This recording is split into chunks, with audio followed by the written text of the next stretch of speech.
AKA Patters. Let me tell you about a really bad weekend. Bad weekend, bad week. We just had the Eagles 21-0, and they drop a game on the road to Dallas. Absolute heartbreaking. And then we have the Bills. They lost on Thursday Night Football to the Texans. Josh Allen got sacked 8 times in that game. So I need to brighten my spirits when it comes to what is the NFL doing to your boy here. What's the NFL doing to our mascots? To Crypt, to Pike, to our spiritual advisor, Stephen Hughes. Well, here's the crazy thing, AK Powders. I view NFL Superpro, #1, co-starring Spider-Man, Marvel's newest superhero sensation, ! Brought to you October 1991. Well, this is one hell of a comic.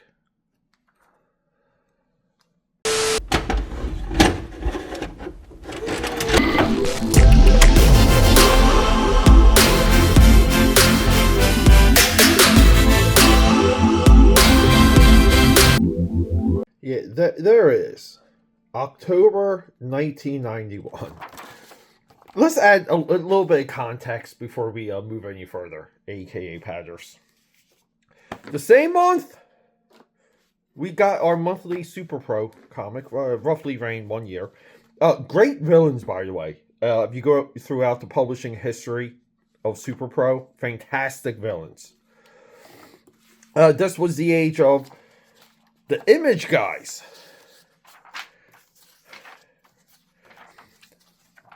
It's hard to argue that the Image guys added to like comic book storytelling.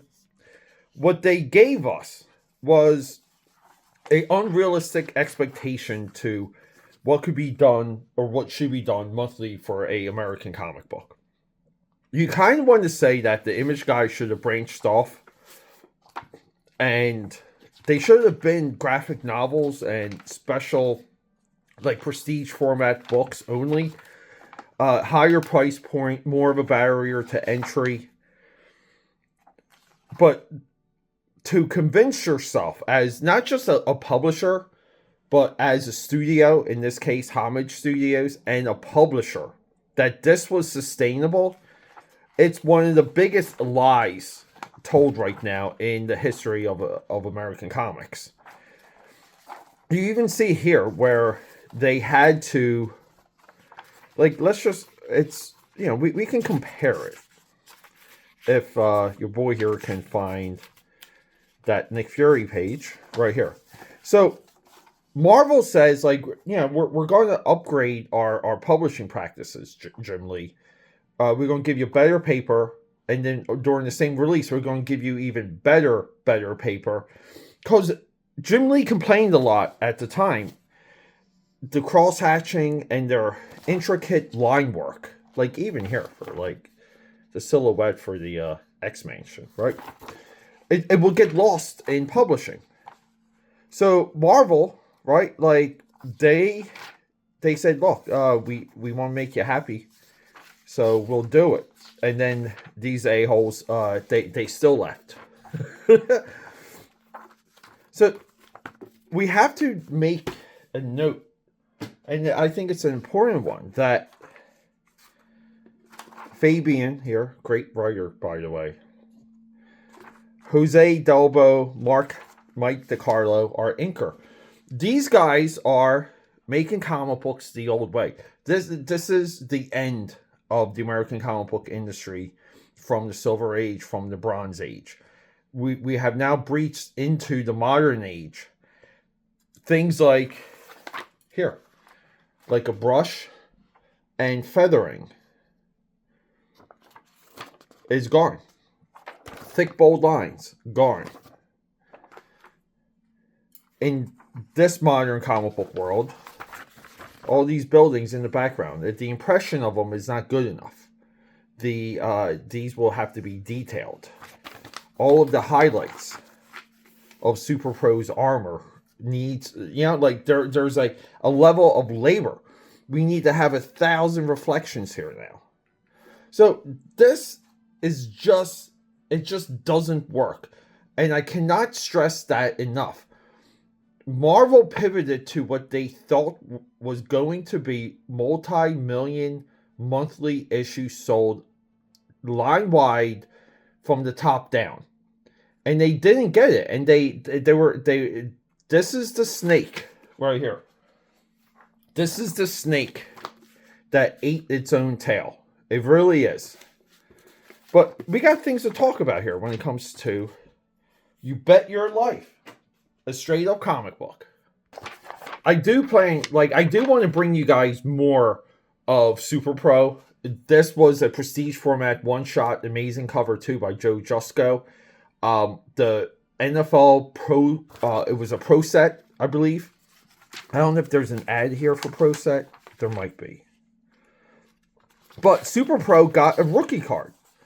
And he also got like a rubber bendy figure. So there was a lot of effort and a lot of hope in this figure. And we open up. This is a lot of like the serialized entertainment of the day. This is a lot like a Charlie's Angels episode. This is a lot like a Miami Vice episode. It's somewhat, we call it like Monster of the Week. This time it's like the white collar criminal of the week. And we see here, our boy here, our financial wizard, he's about to get sniped, and Superpro shows up and just palms the sniper right in the face. And here's the wild thing. There's one sniper, but there's another. Because guess what? This dude gets shot by this cat in a wonderful purple vehicle. He gets shot. So Superpro is on the pursuit. And we get something here in these 4 panels. This was very common for the day. It died off. So as much as like the alter ego died off as a trope, here, see, he's on the roof and he's got to get ground level. We have to explain that in some way. So he goes, your good friend down there might want my autograph too. If I can just time it. Come on. Here you go. Let's put you out of commission until the police can pick you up. So everything's like explained, meaning like the way he's going to drop on the car, he's got to time it perfectly. The guy on the roof is knocked out, right? It's like in 4 panels, we explain a lot of these things that you would say like a jaded reader would just like reject. But if like to further, right? Of course, if he hits the brakes, I'm in trouble. Touchdown. So we have a way to narrate like the superhero actions, but these guys are not infallible. And this is it's timely that Spider-Man's on the cover, because the earlier Spider-Man stuff, remember, we're in the McFarlane era now. This is how we would explain how superheroes did superhero things. But the guy slams on the brakes. Superpro flops on the hood in front of the windshield. He gets kapowed at. Look, he's point blank too. Is he dead? See, and this is also, guys, this is comic book reading. Before we turn the page, we have an ad, right? Paid for by Sega Genesis. And it's a Spider-Man ad. But see, we don't know what's happening next, so we have to turn the page. And we see in the rear view. So really nice transition there. Superpro went over the roof, and Spider-Man is going to tag him with a spider tracer. And now the two of them with this little hooker girl, not really, but right now we're putting Spider-Man in a situation that Spider-Man and Superpro share. Again, it's good stuff. And Superpro gets picked up. Spider-Man starts photographing, doing his investigation. And then we get we're in the truck. Very common during the day. People forget that Punisher had his war van with microchip in there. But yeah, Superpro's got to go home. And he's got this girl that he kind of knows. That kind of knows who he is. She's a reporter. And he calls this girl. Let me see. Again, like, so there's like real observations when Tom McFarlane, this butthole here, like, he would talk about how, like, when he first drew like Mary Jane, and I know there's a, see, McFarlane made the observation that some of these like supporting characters had to get modernized. It's one of the few McFarlane observations that, like, that I hold true, that I fully respect, that I also believe he was dead right on. And I'm looking for like his Mary Jane here, where like he essentially made her into a stripper.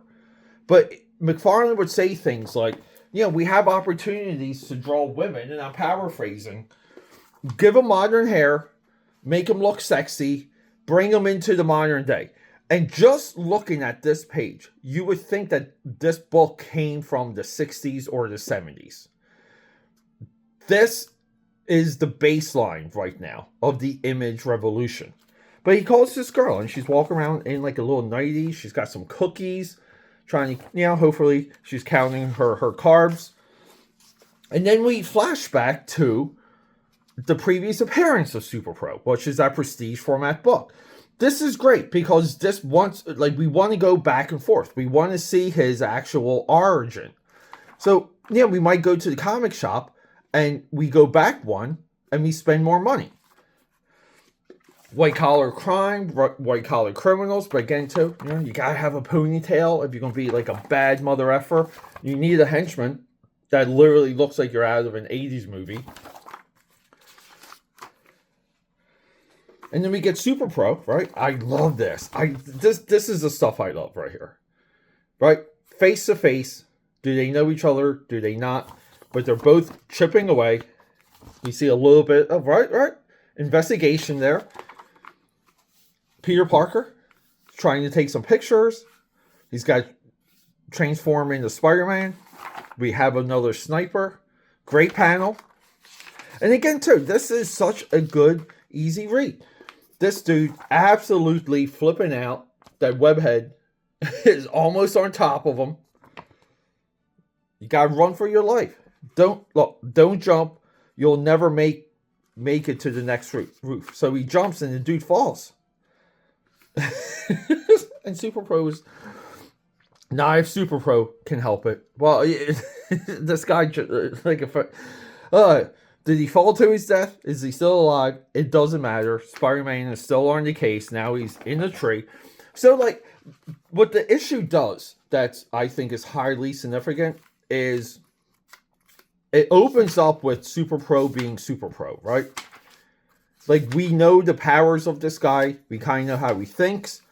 We see his inner circle. We see how he operates. We see that he's in like a row home, essentially. And then it switches, from this point on, it switches into a full focus on Spider-Man. But then, we get these, like, again, I told you guys, cool-ass villains. And Superpro is going to beat all of their asses. Great, again, dude, like, I like a nice silhouette. This guy here's got the bazooka. He's locked in. We got our 80s henchman locked on. Superpro saves him. Get down. We got the pal. Superpro still rocking and rolling. Right? It's all Superpro. Look, he nut kicks this guy. Double axe handles him. Like, Superpro is just kicking ass. Tosses him through a window. Spider-Man's like, good. Superpro took care of the things just as I got here. Click. And then, like we kind of wrap it up. But we're on to the next issue. It's a Monster of the Week. It's a one and done. We're still involved with the mystery. But we're moving on to the next issue. And you want to read the next issue. But what they don't do here, right? And let's just say we don't know what's going to happen in issue 2. Let's say we know prior knowledge.